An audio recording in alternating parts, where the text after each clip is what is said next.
السلام علیکم ورحمۃ اللہ وبرکاتہ۔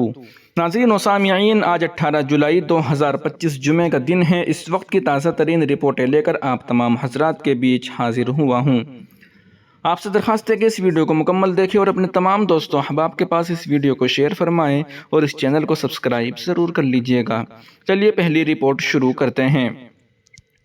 جمعیت علماء ہند کے وفد کا آسام دورہ مکمل۔ انسانی حقوق کی پامالی پر شدید تشویش کا اظہار، مرکز سے فوری مداخلت کا مطالبہ۔ جمعیت نے کہا، آسام میں بلڈوزر سے انسانیت کا خون کیا جا رہا ہے۔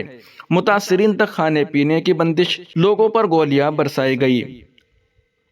آسام کے اضلاع دھوبری اور گولپارا میں ہزاروں غریب مسلمانوں کے گھروں پر بلڈوزر چلا کر انہیں جبراً بے دخل کر دیا گیا ہے۔ اب متاثرین جن خیموں میں پناہ لیے ہوئے ہیں ان کو مسمار کیا جا رہا ہے، ان تک خوراک و رسد کی رسائی پر روک لگا دی گئی ہے اور لوگوں پر گولیاں برسائی جا رہی ہیں۔ یہ حالات نہ صرف جمہوری اقدار کی پامالی بلکہ انسانیت کے خلاف کھلی بربریت کی عکاسی کرتے ہیں۔ یہ سب کچھ ریاستی وزیر اعلیٰ کے حکم پر ہو رہا ہے، جو ہندوستان کی تاریخ کا سب سے شرمناک واقعہ ہے، جس کی مثال ظالم انگریز حکومت کے دور میں بھی نہیں ملتی۔ ان باتوں کا خلاصہ جمعیت علماء آسام کی طرف سے صدر جمعیت علماء ہند مولانا محمود مدنی کو ارسال کردہ رپورٹ میں کیا گیا ہے۔ واضح ہو کہ جمعیت علماء ہند کے ناظم عمومی مولانا محمد حکیم الدین قاسمی کی قیادت میں ایک وفد نے 15 اور 16 جولائی کو ان متاثرہ علاقوں کا دورہ کیا ہے اور ایک اہم رپورٹ تیار کی ہے۔ مولانا حکیم الدین قاسمی نے بتایا کہ جو کچھ آسام میں ہو رہا ہے اس کا اگر خود پر اطلاق کرے تو زندگی اجیرن محسوس ہوتی ہے۔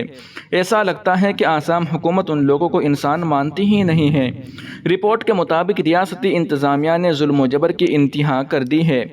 گزشتہ شب 17 جولائی کو گوالپارا کے پائکان جنگلاتی علاقے میں واقع آشودبی گاؤں میں پولیس کی فائرنگ سے ایک 17 سالہ پناہ گزین نوجوان شہید اور 3 دیگر شدید زخمی ہو گئے۔ یہ سانحہ اس وقت پیش آیا جب 12 جولائی کو زبردستی بے دخل کیے گئے ہزاروں افراد نے سڑک کھولنے اور خوراک و پانی کی فراہمی کا پرامن مطالبہ کیا۔ انتظامیہ نے ظالمانہ طور پر متاثرہ علاقے کو محاصرے میں لے رکھا ہے۔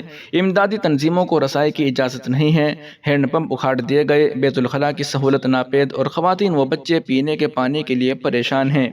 حالانکہ جمعیت علماء آسام کی جانب سے کچھ مقامات پر خوراک اور ترپال کی تقسیم کی گئی، لیکن سرکاری محاصرے کی وجہ سے پہنچنا دشوار ہے۔ جمعیت کے وفد نے دھوبری ضلع کے چراکترا، سنتوش پور، چروا بکرا کا بھی دورہ کیا، جہاں 20,000 سے زائد مسلمانوں کو ان کے گھروں سے بے دخل کیا گیا ہے۔ یہاں 5700 ووٹرز اور 3500 خاندان متاثر ہوئے ہیں۔ انہیں برہم پترا کے بیچ واقع ایک غیر آباد اور ریتیلی زمین پر منتقل ہونے کو کہا جا رہا ہے، لیکن وہاں نہ پانی ہے، نہ سائے کا انتظام، نہ زندگی کی کوئی علامت۔ یہ سب کچھ گوتم ادانی کے سولر پروجیکٹ کے نام پر ہو رہا ہے۔ دوسری جانب میڈیا کا ایک حصہ ان بھارتی شہریوں کو بار بار غیر ملکی بنگلہ دیشی قرار دے کر عوامی ہمدردی ختم کرنے کی کوشش کر رہا ہے، جو شدید تشویش کا باعث ہے۔ ایسی صورتحال میں جمعیت علماء ہند حکومت سے فوری مداخلت کا مطالبہ کرتی ہے کہ تمام بے دخل افراد کو فوری طور پر خوراک، پانی، طبی امداد اور رہائش فراہم کی جائے۔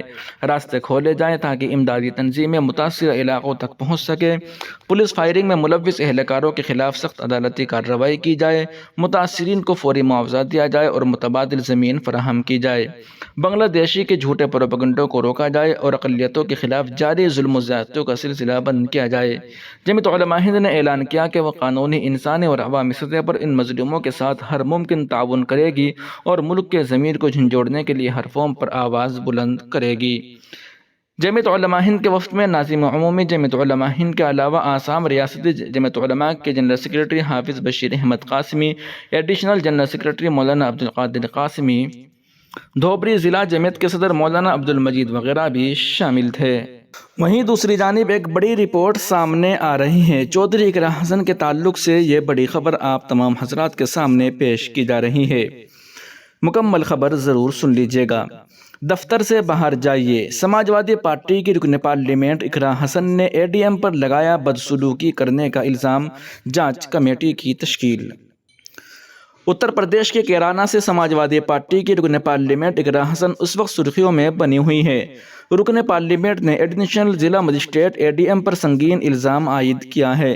انہوں نے کہا کہ ADM نے ان کے ساتھ غلط برتاؤ کیا ہے۔ ADM نے مبینہ طور پر اقرا حسن سے کہا کہ دفتر سے باہر جائیے۔ اس کے بعد ADM پر الزام لگاتے ہوئے اقرا حسن نے سہارنپور کے منڈل کمشنر سے اس کی تحریری شکایت کی ہے۔ یہ پورا معاملہ گزشتہ 1 جولائی کا ہے۔ اطلاعات کے مطابق کیرانہ کی رکن پارلیمنٹ اقرا حسن سہارنپور کی چھٹمل پور سے نگر پنچایت چیئرمین شمع پروین کے ساتھ علاقے کی پریشانیوں سے متعلق ایڈیشنل ضلع مجسٹریٹ ADM سے ملنے گئی تھی۔ تبھی دوپہر 1 بجے ADM سے رابطہ کرنے پر پتہ چلا کہ وہ ابھی لنچ کے لیے گئے ہوئے ہیں۔ لنچ کے بعد اقرا حسن تقریباً 3 بجے ADM کے دفتر پہنچی۔ کیا ہے پورا معاملہ؟ اقرا حسن چودھری کے ساتھ موجود چھٹمل پور کی نگر پنچایت چیئرمین کو ADM نے کسی معاملے میں ڈانٹ دیا تھا۔ اقرا حسن نے جب بیچ میں مداخلت کی تو ADM سنتوش بہادر نے اقرا حسن کو مبینہ طور پر اپنے دفتر سے باہر نکلنے کے لیے کہہ دیا۔ ساتھ ہی یہ بھی کہا کہ ان کا دفتر ہے اور وہ کچھ بھی کہنے اور کرنے کے لیے آزاد ہیں۔ اقرا حسن نے کی ADM کی شکایت۔ سماجوادی پارٹی کے رکن پارلیمنٹ اقرا حسن نے ADM کی ایک تحریری شکایت سہارنپور کے منڈل کمشنر اتل رائے کے ساتھ ساتھ چیف سیکرٹری تقرری سے بھی کی ہے۔ اس کے علاوہ ایک شکایت خط لکھنؤ بھی بھیجا گیا ہے۔ اقرا حسن کی طرف سے کی گئی شکایت کے بعد منڈل کمشنر نے DM سہارنپور منیش بنسل کو پورے معاملے کی جانچ کے احکامات دیے ہیں۔ ADM سنتوش کمار نے دی صفائی۔